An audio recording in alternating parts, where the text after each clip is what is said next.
आणण्याचा प्रयत्न करताय? असू शकतं, तसंही असू शकतं. आता देवेंद्र फडणवीस साहेबांनी, शिंदे साहेबांनी, आपल्या विखे पाटील साहेबांनी मराठवाड्यातल्या मराठ्यांना आरक्षण दिलंय. काहींची पोटदुखी सरकारमधली असू शकते असं वाटतंय, पण यांनी गोरगरिबांचं कधीही अवमान करू नये.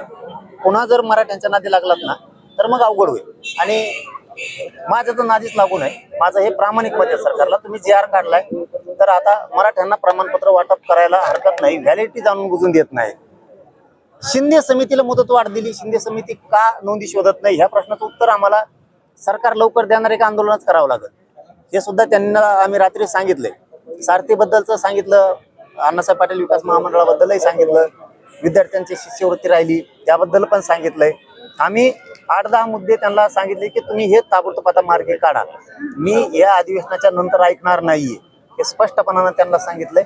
आणि पुन्हा जर आंदोलनाच्या भूमिकेत आलो तर सरकार मी प्रचंड अडचणीत आणेल. भविष्यात सरकारच्या मंत्रिमंडळात फेरबदल झाला तर धनंजय मुंडे प्रयत्न करतायत अशी माहिती यायला काही नका काढू, जाऊन तिकडे. त्याचा काय संबंध आहे? काय संबंध आहे? अहो नुसतं मंत्रिपद द्यायचं म्हणलं तर अजितदादांचा पक्ष इतका ट्रोल झाला होता सोशल मीडियावरती, आपल्या मीडियाच्या माध्यमातून सुद्धा. दिल्यावरती पक्ष संपल ना. त्यामुळे भाजप जवळ नाही करीत. भाजप काय हाताने लफडगाड्यात गुंतून घेईल. विनाकारण रक्ताने हात भरलेल्या लोकांना सरकार का सांभाळेल? भाजपमध्ये जाईल ते भाजप का मंत्रिपद देईल? खुन करण्यासाठी द्यायच्यात का? संतोष भायांना न्याय नाही आणखी देशमुखांना. त्यांचा खून केला गेला त्याच्याच कार्यकर्त्यांना, त्याला मंत्रिपद देणार का भाजप? राष्ट्रवादी तर देणारच नाही, कारण द्यायच्या अगोदर त्यांची इतकी आली तर दिल्यावर पक्षच संपल. मला नाही वाटत भाजप राष्ट्रवादी जवळ करून मंत्रिपद देतील, मला वाटत नाही. आणि मी त्याच्यावर बोलत नाही, असल्यावर बोलायचं सुद्धा नाही. दिवसच चांगला जात नाही. असे रक्ताने हात भरलेल्या लोकांवरती कधीच बोलायचं नाही. चांगल्या नेत्यांवरती बोलावं, वैचारिक वाद सुद्धा असावं. तेव्हा जर आता घातपाताच्या सुपाऱ्या देऊन आमचेच लोक पुन्हा स्टँड केलेत त्यांनी, आम्हाला कळत नाही काय? आम्ही पूर्ण माहिती घेतोय ना. तसं काय नाही, तू काळजी करू नका म्हणा. आम्ही आणखीन तरी त्या धन्याने माया नादी लागून आणखीन तरी आमचे लोक घातपात करून पुन्हा उचकून देऊ नये तिने, आणखीन तरी नादी लागून तो एवढे मॅटर यायला लागलेत माझ्याकडं की भयानक. मी आणखीन हात घातला नाही.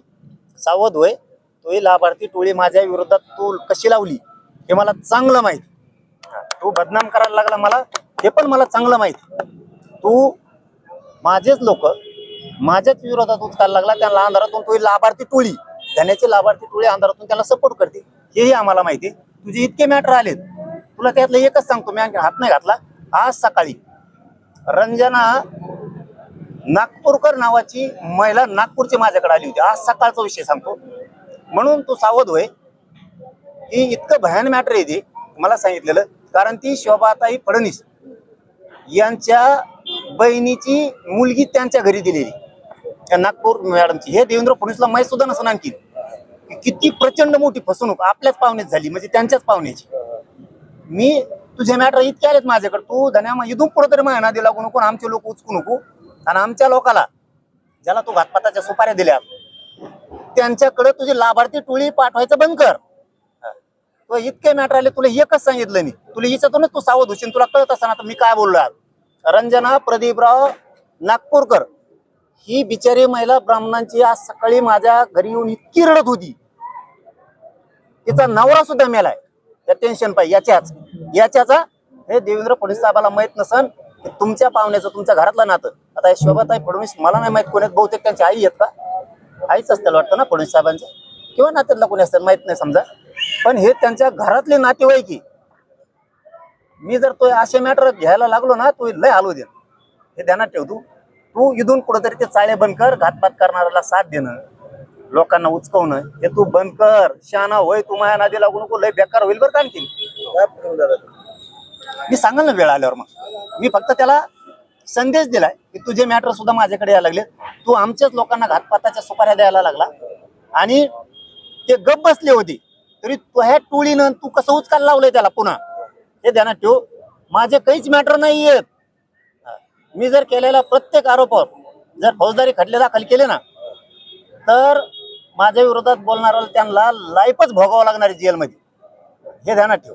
मी आणखीन पाऊल उचललेलं नाही. तू टोळी आवरेव आणि तू बी शहाणा होय. आणखीन तरी माया नादी लागू नको. मी जर मागा लागलो तर तो हे जवळपास 22 पेक्षा जास्त प्रकरण माझ्याकडे आलेत. मी आज पहिल्यांदा सांगायलोय, तू आणखीन शहाणा होय, नाही तर लय लांब जाशील. हा. चल, धन्यवाद. विषय आहे, आपण मोठं आंदोलन केलं, परत परंतु मध्ये कमी मिळत आहेत. त्याच्यामध्ये काही सूचना करण्याची आवश्यकता आहे का सरकारला? मी बोललो रात्री विखे पाटील साहेबांशी पण बोललो, शंभूराजे देसाई साहेबांना सुद्धा रात्री बोललो या विषयावरती की तुम्ही गॅझेटियरचा जी आर काढलाय, का बरं अधिकाऱ्यांकडून जाणून बुजून, जर सरकारनं जी आर काढलाय असं सरकार म्हणतंय, मुख्यमंत्री साहेब सुद्धा स्वतः फडणवीस साहेब सुद्धा म्हणतात आम्ही जी आर काढलाय, मग नेमकं सरकार मोठं आहे का अधिकारी जाणून बुजून का प्रमाणपत्र देत नाहीये हे विचारायचं असं सांगितलं. आज कॅबिनेटला विषय घेतोय म्हणून सांगितलंय, बघूच आता काय करतेत नेमकं. तसं मग मात्र मला विखे पाटलांच्या आणि सरकारच्या विरोधात जावं लागणार आहे. माझं नाविलाज काय भूमिका असेल तुमचं? नाही, मी फक्त ही तुम्हाला शंका व्यक्त केली. मला वाटत नाही की तशी आंदोलन करायची आता मराठ्यांवरती वेळ येईल. कारण मुख्यमंत्री पण म्हणले, विखे पाटील साहेब सुद्धा म्हणले, मराठवाड्यातल्या सगळ्या मराठा हा कुणबी आहे, आम्ही गॅझेटप्रमाणे सगळ्याला आरक्षण देतो. मग आता जर अर्ज लोकांचे गेले तर का दिले जात नाहीत? तर तुम्ही जाणून बुजूनच गोड बोलून फसवणूक करताय मराठ्यांची.